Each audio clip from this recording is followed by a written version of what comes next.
एंटीलिया मामले से जुड़े मनसुख हिरेन हत्या केस में महाराष्ट्र एटीएस को नया सबूत मिला है। मंगलवार को एटीएस को दमन से एक गाड़ी मिली है। जानकारी के मुताबिक इस गाड़ी का इस्तेमाल महाराष्ट्र पुलिस के अफसर सचिन वाजे ने किया था। इतना ही नहीं, सचिन वाजे को लेकर एक और जानकारी आई है, जिसके मुताबिक वो 5 स्टार होटल में फर्जी आधार कार्ड दिखाकर रुका हुआ था।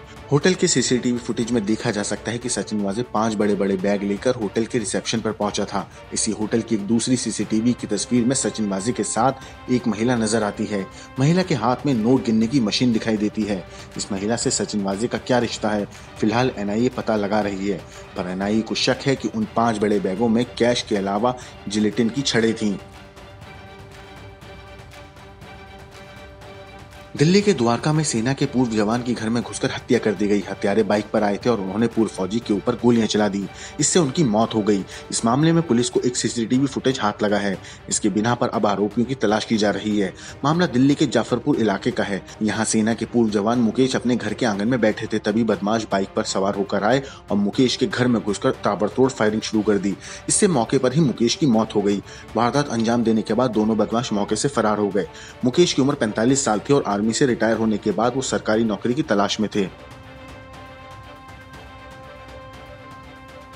उड़ीसा से एक दिल को दहला देने वाली वारदात सामने आई है, जहां एक व्यक्ति ने अपनी पत्नी के प्राइवेट पार्ट में शराब की बोतल डाल दी और पत्नी का कसूर बस इतना था कि उसने अपने पति के कहने पर वेश्यावृत्ति का काम करने से मना कर दिया था। जानकारी के मुताबिक महिला की शादी 10 साल पहले केंद्रपाड़ा जिले के पट्टुमद्दई के चंदन आचार्य से हुई थी। आरोपी चंदन पेशे से एक ऑटो चालक है। महिला ने पुलिस में शिकायत दर्ज कराई है कि शादी के 3 साल बाद ही उसके पति ने उससे वेश्यावृत्ति का काम करने के लिए मजबूर करने लगा।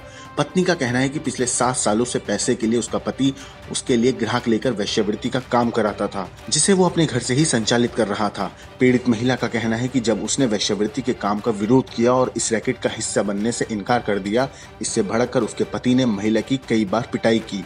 आरोपी शाम को फिर नशे की हालत में लौटा। जब पत्नी ने वेश्यावृत्ति के काम को मना किया तो उसने गुस्से में महिला को लोहे की रॉड से पीटा और उसके प्राइवेट पार्ट में शराब की बोतल डाल दी, जिसके बाद वो बेहोश हो गई। फिलहाल पुलिस ने आईपीसी की धारा 323, 498A और 506 के तहत मामला दर्ज कर लिया है और आरोपी आचार्य को गिरफ्तार कर लिया है। राजस्थान के पाली जिले से हैरान करने वाला मामला सामने आया है, जहां एक युवक ने प्यार का झांसा देकर नाबालिग छात्रा से 8 बार रेप किया। इसके बाद जब लड़की ने युवक से शादी की बात कही तो उसने इनकार कर दिया। इस बात से हताश होकर लड़की ने जहर खा लिया। लड़की के जहर खाने के बाद परिवार वालों को मामले की जानकारी हुई। शिकायत के बाद पुलिस ने आरोपी को गिरफ्तार कर लिया है और पूरे मामले की जाँच कर रही है।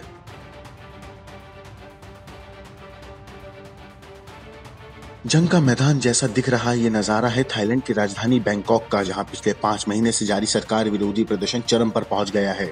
शनिवार देर रात यहां बड़े पैमाने पर हिंसा हुई। सड़कों पर उतरे हजारों प्रदर्शनकारियों ने जहां जमकर तोड़फोड़ की और पुलिस पर हमले किए, वहीं बेकाबू प्रदर्शनकारियों को काबू में करने के लिए पुलिस ने आंसू गैस के गोले छोड़े और रबर की गोलियां चलाई।